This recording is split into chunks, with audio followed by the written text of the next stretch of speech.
할렐루야. 6월 9일 목요일 새벽 기도를 시작하도록 하겠습니다.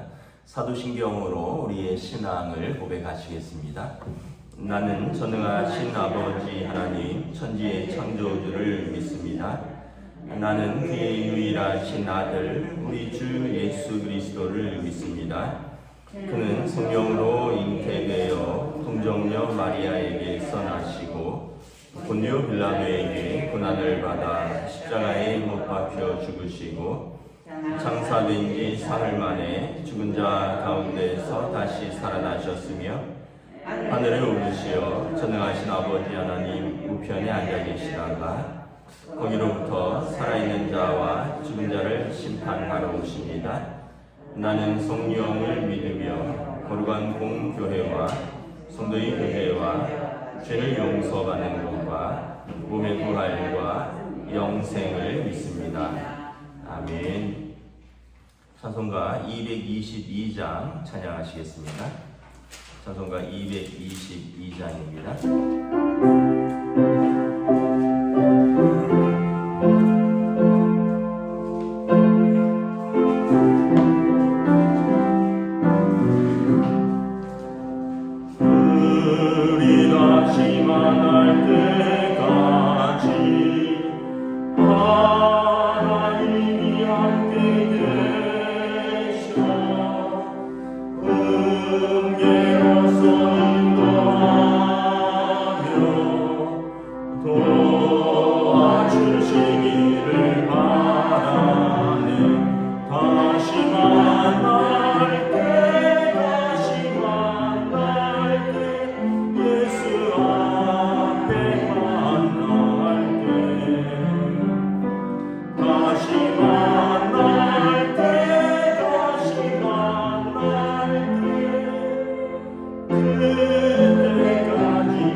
오늘 우리 주신 하나님 말씀은 고린도전서 16장 1절부터 12절까지 말씀입니다.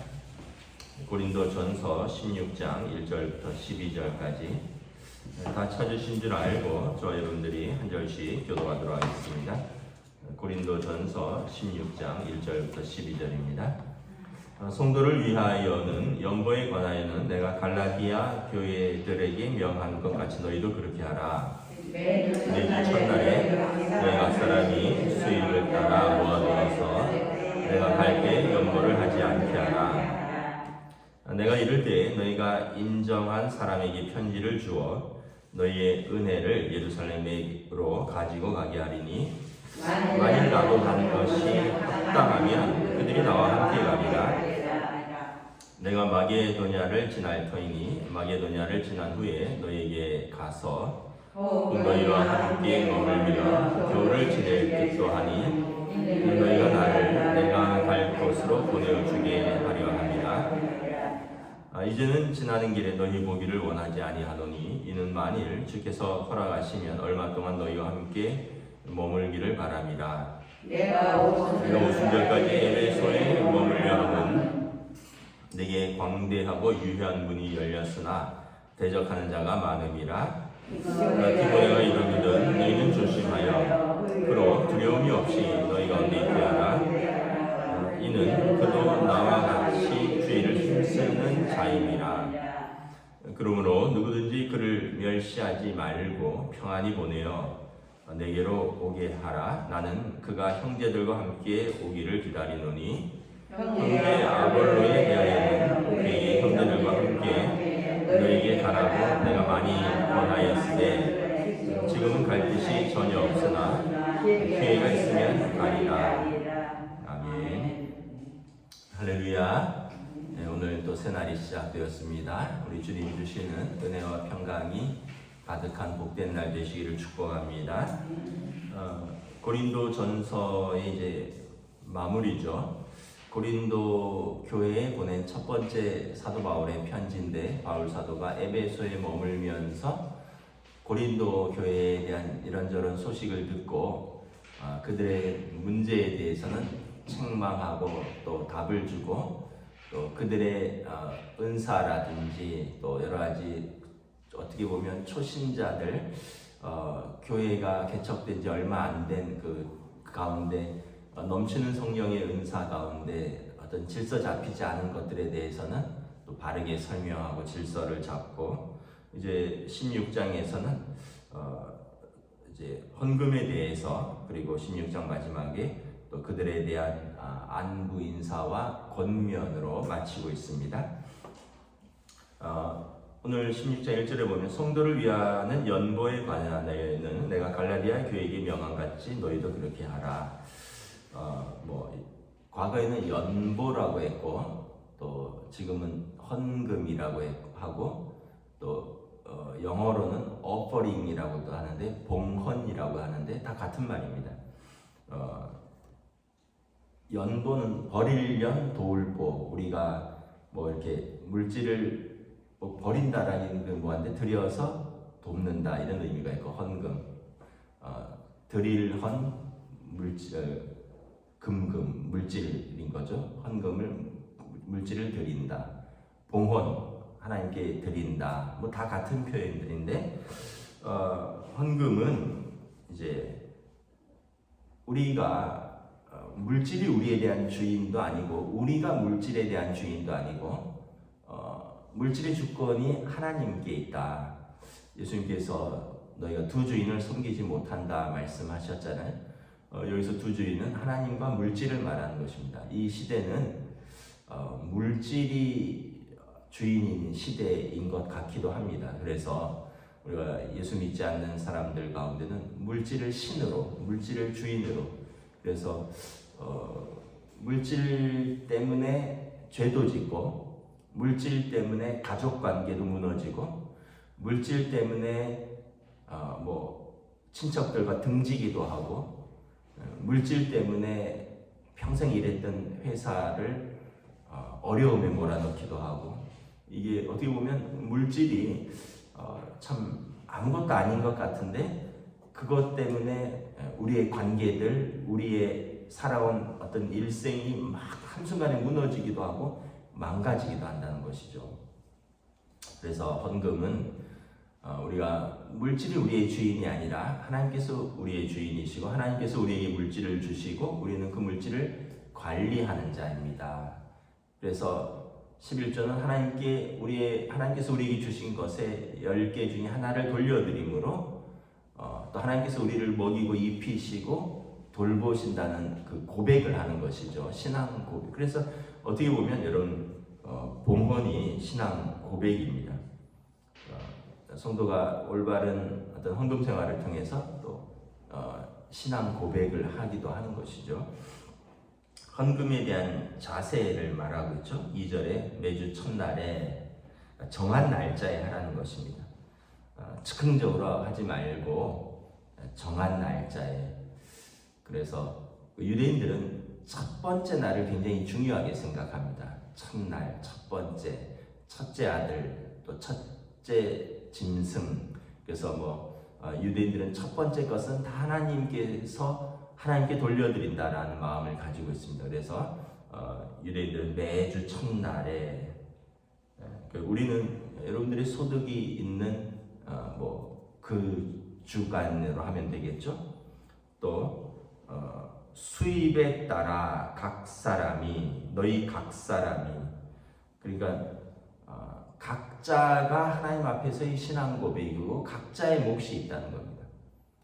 우리는 부모가 하니까 나는 안 해도 되겠지 이게 아니라 또 우리 교회는 그런 분이 없지만 예를 들면은 우리 교회에 큰 회사의 사장님이 계셔서 그분이 다 하시니까 우리는 안 해도 되겠지. 이게 아니라 각 사람이 각자의 신앙 고백이라는 거죠. 여러분 큰 회사의 사장님이 우리 교회 예를 들어서 장로님이다. 그래서 그분이 재정의 한 70%를 감당한다. 그럼 그분이 나의 신앙 고백을 대신하는 겁니까? 아니잖아요. 나의 신앙 고백은 내가 하는 거죠. 우리는 부모가 하니까. 부모가 나의 신앙 고백입니까? 물론 부모님이 우리의 신앙의 믿음의 어떤 고백의 모범이긴 하지만 내 신앙은 내가 고백하는 것이죠. 그래서 여러분 절기 헌금이라든가 아이들 헌금을 가르칠 때 각자의 이름으로 헌금하도록 부모들이 가르쳐야 됩니다. 그래서 어렸을 때는 아이들이 잘 못하니까 각자의 이름으로 헌금할 수 있도록 부모님들이 헌금을 주시고 이렇게 이름을 써주셔요. 그래서 어렸을 때부터 헌금은 내 이름으로 하는 거구나. 아니야 너네는 안 해도 돼. 엄마 아빠가 다 하고 있어. 이거는 이제 커서도 엄마 아빠가 했으니까 또 하니까 나는 안 해도 되겠거니 이제 잘못된 자세를 가질 수 있다는 거죠. 각 사람이 또 수입에 따라 여러분 수입이 많은 사람은 많이 하는 것이고 수입이 적은 사람은 적게 하는 것이죠. 그래서 어떤 절대적으로 일괄로 하는 것이 아니라 그 사람의 형편에 따라 수입에 따라 드리는 것이다. 또 2절에 보면 모아두어서 준비해서 하라는 것입니다. 갑자기 하려고 하면 누구나 다 어려우니까 준비하고 모아서 하라는 것이죠. 예전에 가끔 말씀을 드리지만 어렸을 때 시골에 살 때 어렸으니까 부모님 따라서 신방도 같이 다니곤 했습니다. 시골 농촌 마을, 어촌 마을이니까 신방 가면 점심을 대접을 하니까 막 신방하다가 너도 몇 시에 어느 집으로 와라. 친구 집이니까 거기 가면은 같이 예배드리고 밥 먹고 이랬는데 그 보면 어렸을 때 그 집에 이렇게 안방이나 거실에 11조 주머니가 이렇게 달려 있더라고요.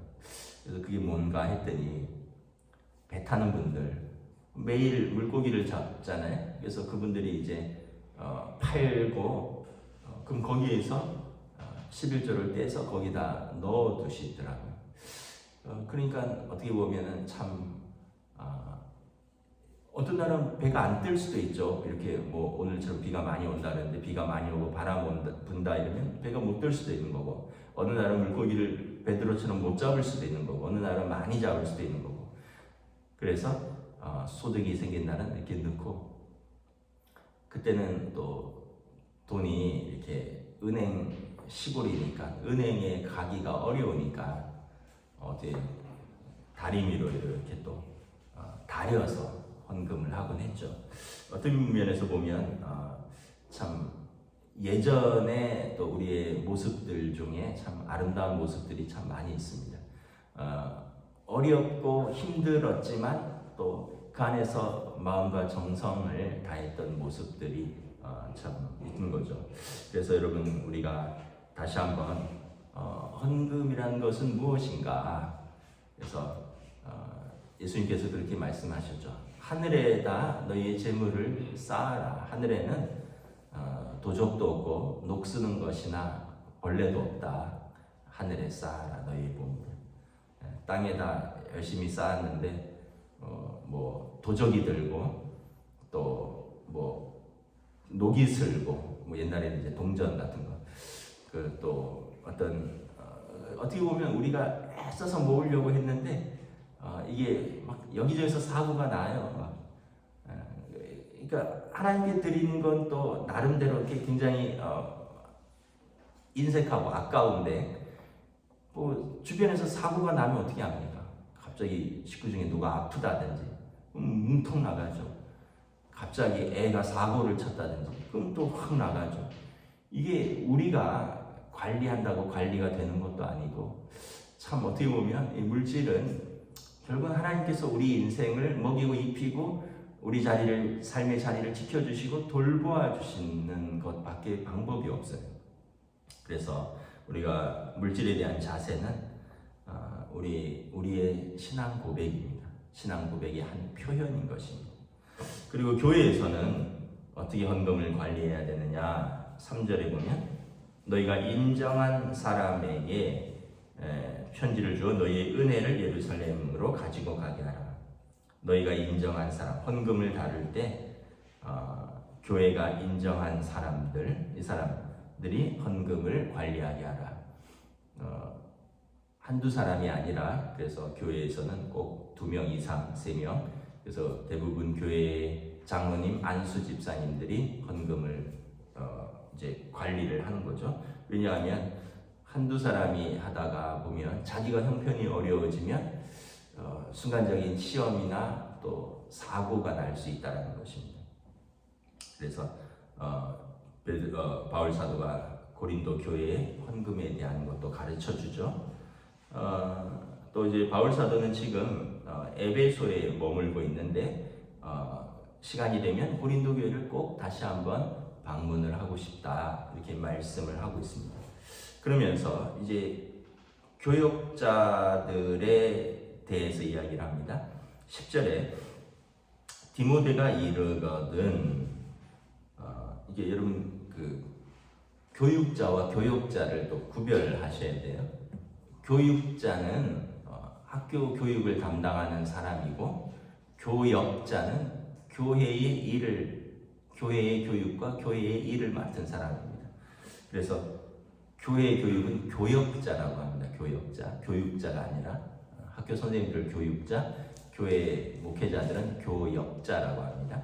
그러니까 여러분 성도와 교역자의 관계도 한번 잘 생각을 해보셔야 됩니다. 10절에 디모데가 이르거든 너희는 조심하여. 디모데는 되게 젊은 교역자고요. 디모데서에 보면 굉장히 내성적이고 예민한 분입니다. 그래서 뭘 잘못 먹으면 소화도 잘 안 되고 그래서 디모데서에 보면 너의 위장병을 위하여 포도주를 조금씩 마시도록 해라. 그러니까 디모데가 위장병이 있다는 거죠. 그럼 위장병이 젊은 사람이 있을 이유가 뭐가 있을까요? 예민하기 때문에 그런 거죠. 내성적이고 예민하고. 그래서 디모데가 이르거든 너희는 조심하라. 왜냐하면 이제 고린도 교회가 좀 거칠고 분쟁이 있던 교회잖아요. 그래서 디모데 젊은 교역자가 왔다고. 그러나 그가 내가 보낸 사람이 아니라 하나님이 보낸 사람이라 생각하고 그를 함부로 대하지 말라라는 것입니다. 은혜의 통로로 생각을 하라는 것입니다. 사람이 보낸 것이 아니라 하나님이 보내신 은혜의 통로다. 둘째는 그로 두려움이 없이 너희 가운데 있게 하라. 그래서 그가 고린도 교회를 섬기는데 두려움이 없이, 사람들 때문에 두려워하지 않고 평안하면 가장 좋겠지만 하나님 앞에서 두려움과 떨림으로 사는 거지, 누구 볼 때마다 가슴이 쿵쾅쿵쾅 거리고 그러면 여러분 그게 건강한 관계이겠습니까? 간혹 그런 교회들이 있다고 해요. 저는 우리 교회에서 저는 그런 경험이 없어서 잘 모르겠는데, 가끔 이렇게 노예나 어떤 친구 목회자들 이야기를 들어보면 교회에서 누구를 보면 막 가슴이 쿵쾅쿵쾅 뛴다는 거죠. 왜 그럴까요? 관계가 좋지 않은 거죠. 그리고 그분이 아주 괴롭힌다는 거죠. 그러니까 그분만 보면 막 가슴이 쿵쾅쿵쾅 뛰고, 그럼 여러분 이것이 과연 그 가슴을 쿵쾅쿵쾅 뛰게 만드는 그분은 그 교역자를 통해서 은혜를 받을 수 있을까요? 멸시하는데, 그를 두렵게 하는 사람인데 결코 자기에게도 은혜가 안 되는 것입니다. 그래서 디모데에게 젊은 교역자인데, 또 특별히 그는 내성적이고 연약한 성품, 그러나 하나님 앞에서는 그가 담대한 교역자인데 그로 하여금 두려워하며 사역하지 않도록 하라라는 것입니다. 셋째는 여기 보면 그도 나와 같이 주의 일을 힘쓰는 자임이라.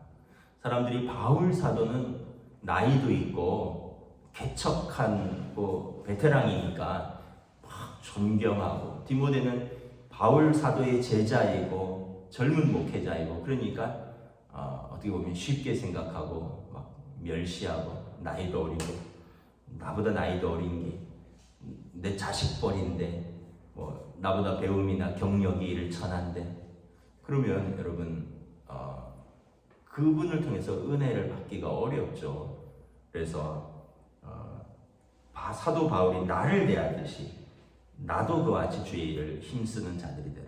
왜냐하면 바울 사도하면 사람들이 참 되게 존경하고, 우리로 말하면 예를 들면 바울 사도는 60대 한 중반 되는 원로 목사님급, 이제 곧 있으면 이제 막 은퇴해서 원로 목사님 되는, 평생 목회하시는, 이제 디모데는 이제 막 40쯤 되는 젊은 담임 목사. 사람들이 대하는 태도가 다를 거 아니에요. 그래서 예전에 어떤 교회에서 제가 전에 섬겼던 목사님이 그러시더라고요. 그분이 이제 40이 안 돼서 38인가 이제 담임 목사로 교회에 왔는데, 왔더니 대부분 권사님들이 다 어머니 뻘, 장로님들이 아버지 뻘 그렇잖아요. 그래서 이제 기도를 하면 꼭 젊은 종을 지켜주시고, 그 전에는 어떤 분은 어린 종을 지켜주시고, 어떤 분은 젊은 종을 지켜주시고, 근데 이제 세월이 이렇게 흐르잖아요. 그래서 세월이 한 20년 흘렀는데 권사님들도 나이 먹어가고 목사님도 나이 먹어가고, 이제 한 20년 흘러서 목사님도 이제 한 60쯤 다 돼가는데 권사님들은 이제 80쯤 다 돼가는 거죠. 신방 가서 기도하면 꼭 또 그런다는 거예요. 우리 어린 종을 지켜주시고 젊은 종을 지켜주시고, 그래서 그랬다는 거예요. 권사님, 나 이제 어리지 않습니다. 나도 이제 60입니다 이러시더라고요. 이게 어떤 면에서 보면 이제 처음 봤던 이미지를 이렇게 그대로 갖고 있는 거죠. 처음 봤을 때 젊고 어리고, 또 그러다 보니까 경험도 부족하고 또 좀 연약하기도 하고 실수도 있고, 그러나 그러다고 해서 어떤 면에서 보면 그를 함부로 대하고 또 두렵게 하고 멸시하거나 그래서는 안 된다는 것입니다. 그래서 여러분, 우리가 다시 한번 교육자와 성도의 관계를 한번 생각을 해보면, 교육자들을 통해서 하나님께서 우리를 교회의 은혜의 통로로 사용하신다, 이렇게 생각을 하시면 되겠습니다. 여러분, 집에서 수돗물을 마실 때 수도공사에서 물을 공급을 하는데 마당까지 수도공사가 공급하면 여러분들 집까지는 이제 여러분들이 이제 수도공사를 해서 공급을 받는 거죠. 그 관이 이제 통로인 거죠. 그 관을 통해서 물을 공급받듯이 하나님께서 우리 교회에 허락하시고 우리 교회에 보내주셔서 또 말씀으로 또 은혜로 섬기고 또 사랑하고, 그래서 함께 은혜를 받도록 하나님이 보내주신 교회 일을 맡겨주신 은혜의 통로다, 이렇게 생각을 하시면 되겠습니다. 제 개인이, 목회자 개인의 자질, 개인의 어떤 자격보다도 하나님께서 그 사람을 통해서 일하신다. 하나님이 그 사람을 통해서 말씀을 주신다. 하나님이 그 사람을 통해서 우리 교회를 돌보게 하신다. 일하게 하신다. 그래서 은혜의 통로라고 생각을 하시면 되겠습니다. 또 교육자의 자세는 뭡니까? 나는 똑같은 하나님의 부름받은 백성인데 하나님께서 나에게 그 일을 맡겨주셨다. 성도들에게는 성도들의 달란트를 따라서 어떤 분은 밖에서 식당을 할 수도 있고, 어떤 분은 옷을 팔 수도 있고, 어떤 분은 회사를 경영할 수도 있고, 어떤 분은 학교에서 가르칠 수도 있고, 나는 하나님께서 교회로 부르셔서 교회에서 말씀을 전하고 성도들을 섬기도록 하나님 나를 부르셨다. 그래서 그 통로의 사명을 잘 여러분들이 식당을 한다면 식당에서 음식을 맛있게 해서 손님들을 잘 대접하려고 노력하듯이, 여러분들이 옷을 판다면 예쁜 옷을 또 손님들에게 잘 권하고 손님들이 입고 좋다고 해서 기뻐하듯이, 또 여러분들이 회사를 경영할 때 고객들에게 하듯이, 나는 목회자는 교회에서 주신 성도들을 하나님의 말씀으로 잘 먹이고 또 그들을 위해서 기도하고 그들을 위해서 잘 돌보는 사명을 받았다. 그렇게 생각하면 목회자는 두려움과 떨림으로 자기에게 맡겨진 일을 하나님 앞에서, 성도들 앞에서 해야 되고, 성도들은 하나님께서 보내주신 일꾼이다. 은혜의 통로다. 저 사람을 통해서 하나님께서 우리 교회에 은혜를 주신다. 물론 개인적으로 주시는 은혜도 있겠지만 일반적으로 교역자를 통해서 우리가 은혜를 받는다라는 것입니다. 그래서 여기 보면 지금 12절에 보면 형제 아볼로에 대해서는 그에게 형제들과 함께 너희에게 가라고 내가 많이 권하였을 때 지금은 갈 뜻이 전혀 없으나 기회가 있으면 가리라.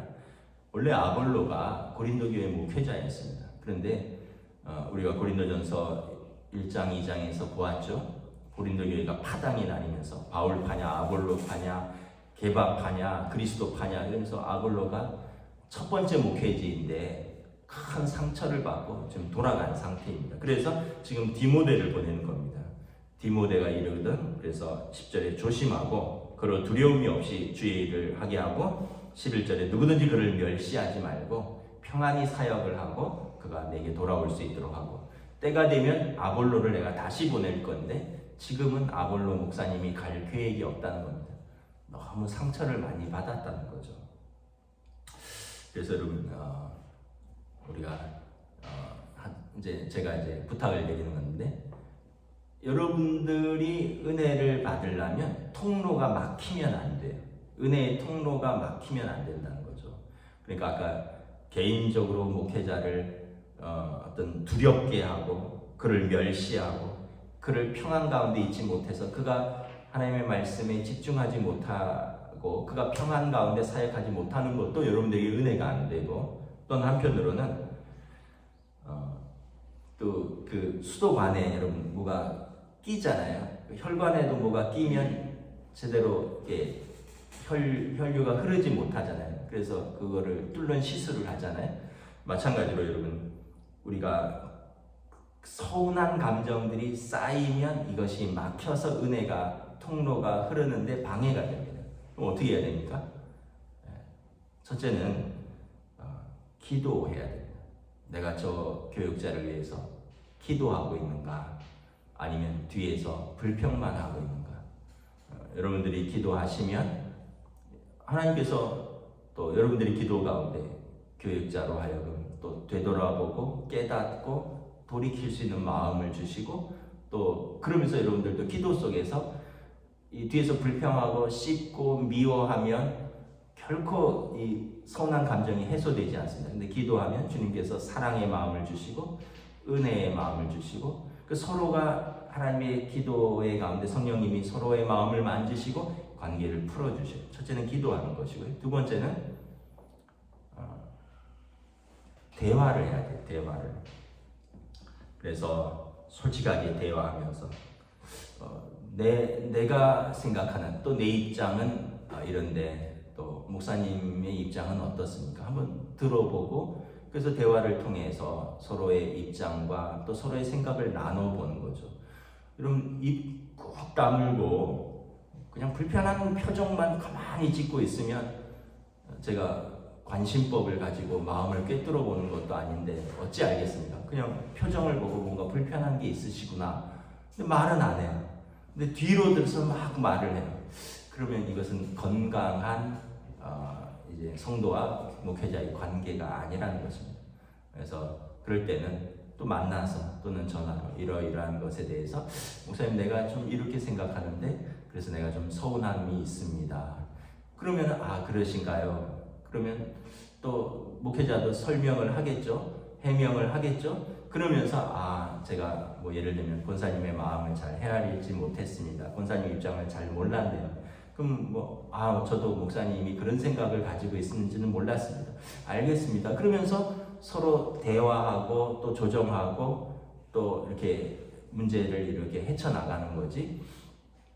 기도도 안 하고 대화도 없고 그냥 불편하니까 인상 팍 쓰고 아무것도 해결이 안 되는 거예요. 모든 인간관계가 그렇습니다. 꼭 목회자뿐만 아니라 여러분 그래서 우리가 항상 교회에서 은혜가 안 되면 가정도 은혜가 되기 어려워요. 왜냐하면 우리는 다 영적인 성도이기 때문에 교회에서 잘 안 풀리면 가정도 잘 안 풀려요. 왜냐하면 계속 교회 생각, 교회에서 일어났던 일들 이런 것들 힘든 감정을 가지고 교회 가정에 오면 가정에서 그 교회 일을 얘기하다 부부싸움 나버리고요. 그럼 애들은 또 엄마 아빠는 또 교회 일 얘기하다 또 싸운다 이렇게 돼버리고요. 그 애들도 듣는 얘기가 엄마 아빠가 싸우면서 목사님 얘기하더라. 엄마 아빠가 싸우면서 어느 장로님 얘기하더라. 엄마 아빠가 싸우면서 어느 권사님 얘기하더라. 그러면 아이들이 교회 가서 그 목사님 얼굴을 볼 때, 그 장로님 얼굴을 볼 때, 그 권사님 얼굴을 볼 때 우리 아빠 엄마를 힘들게 했던 사람, 우리 아빠 엄마가 얘기하면서 막 오르내렸던 그분이구나. 그럼 아이들에게도 은혜가 안 되는 거죠. 그래서 여러분 우리가 여러분 종합적으로 생각을 하셔야 되는 거죠. 이건 어느 한 사람의 문제가 아니라 공동체 전체의 은혜의 문제이고 내 개인의 신앙생활만이 아니라 우리 가족에게도 영향을 미치고 그리고 우리 교회 전체에 영향을 미친다. 그래서 여러분 말씀을 정리하도록 하겠습니다. 헌금에 대해서 오늘 교육자와의 관계에 대해서 그래서 여러분 잘 다시 한번 깊이 생각하시고 무엇보다 기도하시고 그리고 또 원활하게 대화하시고 그리고 오늘 이제 내일 본문에 나오지만 서로 알아주고 수고하는 자들을 서로 알아주고 서로 존경하고 그러면 하나님의 교회가 아름답게 세워갈 줄로 믿습니다. 아멘. 기도하겠습니다. 하나님 은혜를 감사합니다. 오늘 바울 사도께서 고린도 교회에 또 그들의 헌금 생활, 또 교회의 헌금을 다루는 방법, 또 그들의 교회에 파송된 아볼로와 디모데 목사님에 대한 교육자에 대한 또 자세, 우리가 이런 모든 것들을 통해서 어떤 면에서 보면 하나님의 교회가 품이 있고 질서 있고 또 사랑과 은혜가 넘치고 서로에게 덕이 되는 신앙생활을 해나갈 수 있기를 원합니다. 신앙생활은 내가 중심이 아니라 하나님께서 교회의 중심이시고 또한 신앙생활은 나의 유익이나 나의 주장이 아니라 다른 사람에게 유익이 되는가 또 공동체의 덕이 되는가 믿음이 연약한 사람들을 내가 믿음이 강하다고 생각되는 내가 더 양보하고 섬기고 있는가 또 우리에게 주신 은혜의 통로인 교역자와 나와의 관계는 어떠한가 우리가 모든 것들을 종합적으로 바라보고 주님의 마음과 주님의 시각과 그리고 기도함으로 우리가 섬겨나갈 수 있는 우리 교회가 될 수 있도록 주여 인도하여 주시옵소서. 감사를 드리오며 우리 주 예수 그리스도 이름으로 기도드리옵나이다. 아멘. 하늘에 계신 우리 아버지 아버지 이름을 거룩하게 하시며 아버지 나라가 오게 하시며 아버지의 뜻이 하늘에서와 같이 땅에서도 이루어지게 하소서.